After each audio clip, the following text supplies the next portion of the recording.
ये कहानी रामपुर गांव में रहने वाले किशन के बारे में है, जो कि काम के सिलसिले में रोजाना गांव के बाहर टाउन जाता था।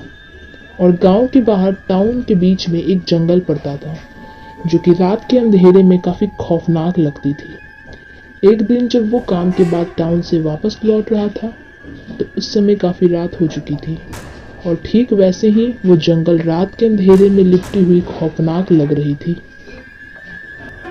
तभी उसी समय किशन ने देखा कि एक लेडी उस भयानक जंगल के बीच में अकेली खड़ी है और लिफ्ट मांग रही है। उसी समय उस लेडी ने किशन की तरफ इशारा किया, क्या आप मुझे रामपुर गांव से पहले पड़ने वाले गांव तक छोड़ सकते हैं?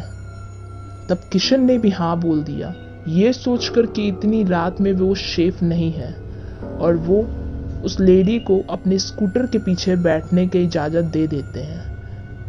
उसके बाद वो लेडी किशन के स्कूटर के पीछे बैठ जाती है और दोनों घर जाने को तैयार हो जाते। फिर थोड़ी दूरी तय करते ही किशन ने पूछा, आप इतनी रात गए अकेली बीच जंगल में कहां से आ रही थी? लेकिन उन लेडी की तरफ से कोई भी जवाब नहीं आ रहा था।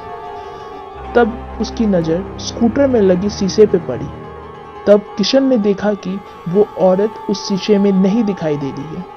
तो हड़बड़ाए किशन ने फिर मुड़कर देखा तो वो वहीं पे थी। उस समय किशन को ऐसा लगा कि वो उसका वहम होगा। तब तक मैं गांव भी आ चुका था। किशन ने अपना स्कूटर रोकते हुए कहा, आपका गांव आ चुका है। लेकिन एक बार फिर से पीछे से कोई भी आवाज नहीं आई। तब किशन ने अपना स्कूटर रोका और पीछे देखा, लेकिन इस बार वो लेडी वहां पे नहीं थी। किशन काफी ज्यादा घबरा चुका था और ये सोच रहा था कि अब वो लेडी कहाँ चल गई है। वो उसको सारी बातें याद आ रही थी जो जंगल के बारे में बताई जाती थी। एक तो वो लेडी इतनी रात गए उस जंगल में अकेले क्या कर रही थी, और आखिर वो थी कौन, और अचानक वो चली कहाँ गई। ये सारी बातें किशन को परेशान कर रही थी। किशन ने अपना डायरेक्ट स्कूटर को ऑन किया और अपने घर के लिए चला गया।